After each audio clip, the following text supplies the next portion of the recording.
And so this piece that I am going to say real quickly, and I'm going to just move out the way so you can enjoy the rest of the show, is entitled, I Owe Him Me. Is that okay?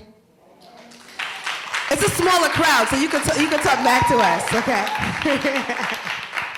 I owe him me. My God's divine creator of all life, Alpha, Omega, and Lord of Zion. He's the master of sky and sea, Waymaker and holy.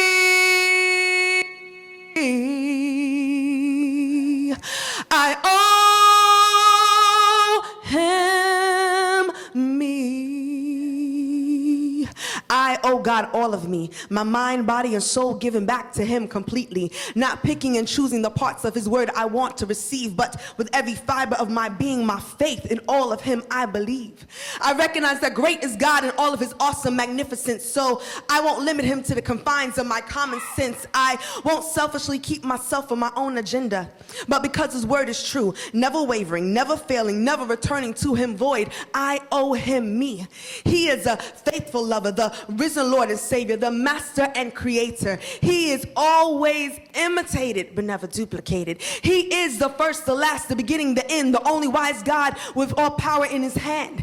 When sickness should have had me, causing a slow death, mercy came and found me, replenishing new life with God's breath. I breathe again, free, walking in Jesus' victory. No more chains of sin or bondage binding me. Grace freed me. You see, his anger lasts for a moment, but his favor lasts for eternity. His blood instead of mine. He created, walked in, and laid down a lamb, a sacrifice that transcends time. Out of the bush, he is my ram. Why would I withhold myself from this great king, defrauding him of the very thing he created? Nothing I have or accomplish is of my own. I willingly bow myself, my gifts, my talents before his throne to pleasure him with my praise. All my days, I owe him me.